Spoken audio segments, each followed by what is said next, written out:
Do you want a car with a respectable badge that'll make your in-laws think you're moderately successful while still being able to gap anything that happens to pull up next to you?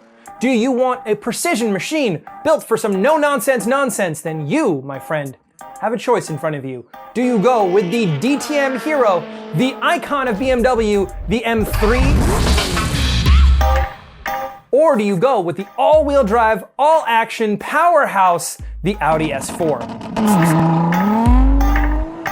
This is the S4 versus the M3. They're pretty comparable, but choosing a winner is a tough decision and a decision that only you can make. So we've put together a bunch of research showing the pros and cons of each. And hopefully by the end of the video, you can decide which is the one for you. Once we've gone through all of that, jump into the comments section so we can see what everyone's favorites are. We are gonna look at their history in motorsport, their performance off the track, the technology that went into them, how much reliability they don't have, and just how crazy they can get when you build them out. Round 1, Motorsport. In this round, we're gonna take a look at the achievements in motorsport of these two cars and the motorsport heritage that built them in the first place. One thing I know about motorsport is you can't spell it without M. The M3 was literally born in motorsport. It was a homologation car for the Group A DTM racing series in 1986. This meant that it was a road car that was basically the same as the race car BMW was using. Even though the original M3 was running a naturally aspirated 4-cylinder engine, it was still competing against and beating turbocharged and larger displacement engines. Before the Audi S4 even hit show floors, the M3 had won 17 different world championships in 9 classes. The E30 M3 was a track monster. There's no denying it's one of the most successful cars of its time. The original S4 wasn't directly involved in motorsports the same way the E30 was, but it benefited from Audi's motorsport experience. Every S4 since its launch in 1991 has come with the Quattro all-wheel drive system that made Audi a 2-time Constructors' Championship in World Rallycross. If I have some emotion, of course it's the noise of the Quattro. The Quattro was also a 3-time overall winner of the Pikes Peak Hill Climb, and the Audi 200 had been so dominant in the IMSA GTO class, they were basically asked to leave because other teams were threatening to quit. We don't have the advantage of the all-wheel drive Audis. The S4 had the Quattro all-wheel drive system and a version of that same 5-cylinder turbo engine from these race legends. Are these the S4's achievements? No. The S4 is a direct result of those race programs, and it was the inclusion of these race-winning elements that got people so hyped on the announcement of the S4. The second gen brought about the E36 M3, which won the IMSA GT Championship in 1997. After the success of the E30, though, race teams and enthusiasts alike were clamoring for a homologation version of the E36. Europe got the M3 GT, Australia got the M3R, Germany got the M3 GTR, and in the US, we got the M3 Lightweight. Without a radio, AC, or top speed limiter, it was a race car for the road, and it was 200 pounds less than the standard M3. It may not have sold well when it was new, but today, the 100 or so-ish lightweights that were produced can sell for $100,000. The second gen S4, the B5, much like the first, didn't see much track time. Audi were using the more powerful RS4 in most cases, but the little S4 started to get some more support, and the B5 S4 won the GT World Challenge America title, or as it was known in 2001, the Speed Vision World Challenge. Once we were into the 2000s, the S4 and M3 were on a little more of an even playing field in terms of motorsport. The Audi S4 won the SCCA World Challenge GT in 2001 and again in 2002. And about the same time, the E36 M3 was competing in the American Le Mans Series GT. The M3 GTR won in 2001, but there's a big disagreement on whether it had met homologation standards. BMW needed to build 10 for sale, and they kinda only ever made 7, and sold them for $250 grand each. The M3 also hit the track with the 4th gen. The E92 won the GT2 endurance category at the 24 Hours of Nürburgring in 2010, the 12 Hours of Sebring in 2011, and it marked BMW's return to DTM racing in 2012. But even though the current M3 isn't a homologation special like it started out as, it's had race wins and championship trophies for almost every generation. The Audi S4 isn't much of a racer, but it's got a few SCCA wins and the trickle-down engineering of a much more successful race car. Has that helped you make your decision? Do you know which one you want more? Well, hold on, because these are not just race cars. Next round, we're gonna take a look at them on the road. Round 2, road car performance. Race wins give us some great numbers to look at, but where the rivalry really hits with these two cars is on the road. In round 2, we are going to look at the performance and specs of the consumer models of these two cars. The M3 was first made available in 1986 with BMW's dominant, race-bred S14 engine that revved to the moon and back and made 197 horsepower. Even though it was a homologation special, people loved them so much, BMW ended up making over 17,000 of them. 5 years later, the first Audi S4 was released in the US, and it kicked the M3's butt with a turbocharged i5 engine making 227 horsepower and 258 foot-pounds of torque. From then on, these two cars would trade horsepower numbers back and forth. 1992, US E36, 270 horsepower. V8 S4 Plus, 276 horsepower. M3 1995 facelift, 315 horsepower. BMW's approach was consistent and methodical. Each generation, they'd add more cylinders or more displacement. By the time the E90 was released in 2007, the M3 was making over 400 horsepower from a 4-liter V8. The S4 started with a 5-cylinder turbo, which already, what? But its turbocharged engine was so well engineered that when the first gen came out, it out-accelerated the lighter E30 M3 to 60. Did I mention that the E30 M3 was a homologation car? And it just got beat by a sedan that was over 1,000 pounds heavier.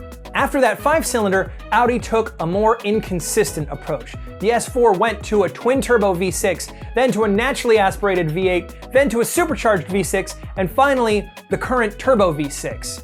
Audi was always trying different things, and while that is cool, the power numbers don't grow as consistently.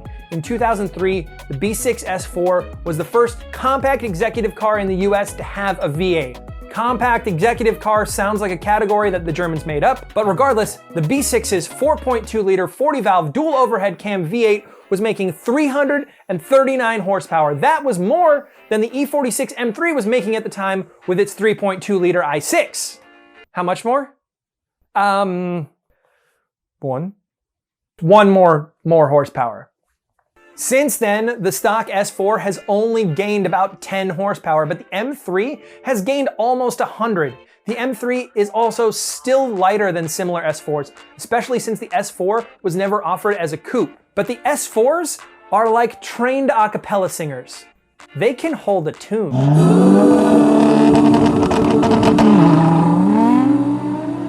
Audi left a little on the table, especially with the B5, B8, and B9 S4s. With just a simple flash tune, you could pull 80 horsepower out of thin air. With the B8 S4 versus the E90 M3, this was a big deal. The naturally aspirated V8 of the BMW was great, but it didn't respond to tuning as well as the Audi supercharged V6.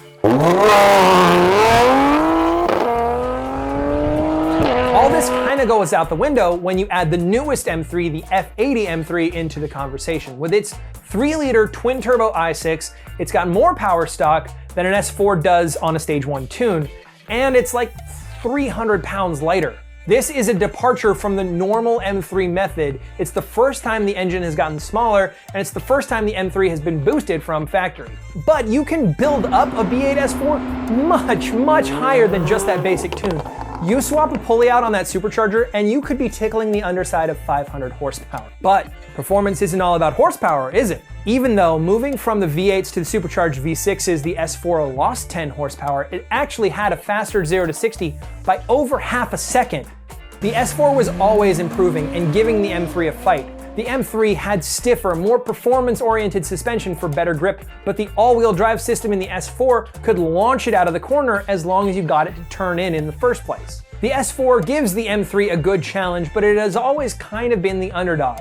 Throughout the years, it has played catch-up with the M3, and that has made them both better cars. So now you've got a little bit of a better idea of the performance of these cars both on track and off track, but that is not where the comparison and rivalry ends. There's more going on in round 3. Round 3. Technology. Raw power isn't all that makes a car. As cars advance, there's more and more clever tech that goes into making them fast. In round 3, we are going to look at the tech that propels these cars forward. In the beginning, the M3 was a very analog car. Hydraulic steering, rear-wheel drive, naturally aspirated. All of this is cool and makes a great driver's car, but eventually, BMW made the switch to turbocharging and electric steering for fuel economy and weight savings. One of the big complaints with the M3 is that every generation it got softer but faster. What? This is due to BMW's push for technological solutions to costs and restrictions. The iDrive system in the M3 is designed to electronically tune suspension dampening, differential response, and in the current car, steering response. As a result, many purists say the car doesn't feel as responsive. But apparently it's responsive when it needs to be because each generation of M3 has been faster than the previous on track and in a straight line. The big thing that makes the S4 stand out in any crowd is Audi's Quattro all-wheel drive system. This is more than your average all-wheel drive system that uses wheel speed sensors. The Quattro system uses a torsion-centered diff, which means that it can sense when it's losing torque and adjust power output before there's any wheel slip. What I'm saying is that this system can basically predict the future. And that's not where Audi ended it. In 2008, they added the vectoring Quattro system. Basically, if you got the sport differential, the S4 could not only anticipate torque needs of front and rear, but also of each individual rear wheel.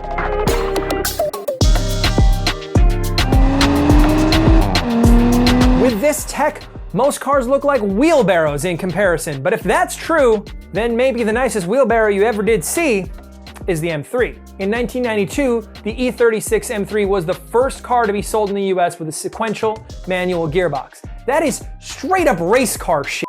In 2006, the M3 got the third version of BMW's SMG system, which at the time was the fastest shifting gearbox in the world. With all of this quick shifting and clever automatic adjusting, the M3 was still a slower car to 60 than the S4 for everything but the current gen. You might think the naturally aspirated BMWs would have an advantage off the line, and the turbocharged cars like the B4 and B5 would suffer from turbo lag, but Audi designed those engines for low-end torque. The B5 makes peak torque at a diesel-like 1800 RPM. This thing doesn't have a torque curve. It has like a torque, one of those. Combine this with the traction you get from the Quattro all-wheel drive system, and this is the closest you can get to feeling the off-the-line grunt of an electric car while still burning dinosaurs. Both cars have active dampening, both cars have some version of variable valve timing, and a bunch of other clever things from different model years, but when you distill it down, these two cars are really evenly matched. It's hard to choose a favorite. If you haven't chosen a favorite yet, don't worry, we've still got 2 more rounds to go. Round 4, reliability. We know that these cars are great when they work, but since they're German sedans, eventually they won't. In this round, we are going to look at what can go wrong with these cars, how much of a pain it can be to fix them, and how likely you are to have an issue. With all the tech that has gone into developing the M3, each year gets more and more points of failure. Remember the SMG transmission I mentioned earlier? While it is revolutionary tech, it is notorious for breaking, and it's an expensive fix. The pump alone can be over $3,000 new. For the V8s in the E90 M3, valve seal failure was not uncommon, and because of all the bits in the way, this is an engine out job that you could get charged more than 30 hours of labor for. But the Audi S4 isn't exactly an icon of reliability. The B8 S4 is known for oil issues due to rocker cover leaks or bad PCV valve, and they're also known for carbon buildup on the valves that could cause a rough idle. The E36 M3 is known for timing chain issues, which can be a big deal, but the B5 and B6 S4s have a really similar issue. The E30 and E36 M3s and the C4 S4s are simpler, more robust cars in general. In later model years though, neither of these cars are great for reliability, and on top of that, they're performance models so they get driven hard, and on top of that, repairs aren't cheap in the first place. I'll give you an example. Both the S4s and the M3s are known to have water pump failures around 100,000 miles. That's not uncommon. I just replaced a 100,000-mile-old water pump on a Toyota not too long ago. The difference is in the cost of the OEM part and the cost of the labor.